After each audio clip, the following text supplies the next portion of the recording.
not having much time to prep with Kai. Obviously, because he's not part of the team, he doesn't have. There's no two ways around it. Of course, Pengu's retirement is going to affect the team. Kayak being brought in. How is that working out for you? And what does Pengu still do anything for you? Does he still support you in some way as friend, ex-teammate? How does that dynamic work now? Yeah, Pengu still shows us support, like on his streams and on his tweets. Like I see him tweeting saying like spam this whatever for G2 and all that stuff, you know, which is always good to see. And like obviously because he's not part of the team, he doesn't have to do anything, so he doesn't really have a role in the team anymore to like help us. So yeah. But with Kayak then, what does he bring in? Because we were talking about it and he said it in the official announcement video. Kayak is not here to replace Pengu and sit in his shoes, but he's here to make his own career and his own legacy with the squad. How has it all been meshing so far with you guys practicing over the past few weeks? Yeah, it's good. Well, and because George's obviously a UK boy, or Kayak, you know, the chemistry's always already there between me, him, Shaz, and Jake. Just the Finnish boys need to get in, but you know, Kayak's a very likable guy. He came to the team, no problems at all. Like no hatred was thrown anywhere, no toxicity from him. You know, he's just a nice Merseyside boy. Good evening, Leon. Look at that pretty boy. Congratulations. It took so long, but man, you got over the hurdle and you broke the curse. Yeah, Milos, it's good to be here. It's been a long time since I've been on this winners interview in EUL, and yeah, definitely a long hurdle there on that game, but we took it, so that's all that matters.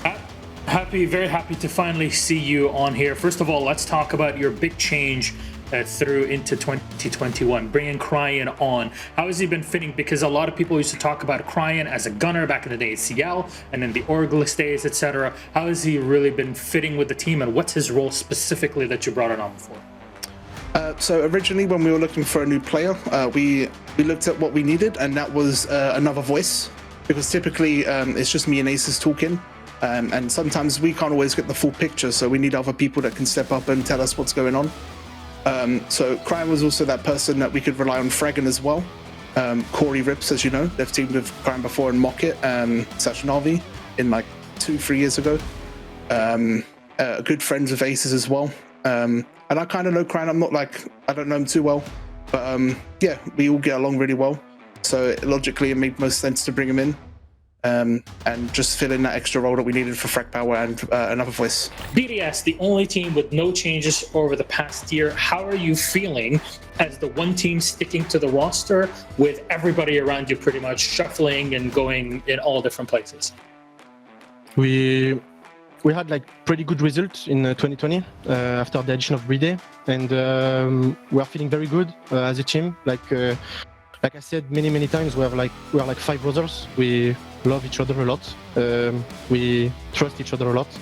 So obviously, even when we lost to G2 on the EUL finals, like we didn't finish first, we kept growing as a team, and we are still learning, you know, as a team. We are good, but we are still learning, and we have a far road to be the best team in the world. Mm-hmm. And that's our goal. And obviously, in my opinion, and in the opinion of all the team, if you stick together and you make a long time project, you have more chance to do it. So the goal is to stick together, play, have fun together, and that's it. What is it like? What was the preparation? How difficult was it to really slog through CL in 2020 and make it into the big boy league in EU? Yeah, I mean, for CL, we had kind of a difficult run, or a longer run than most people. We went through the open qualifier.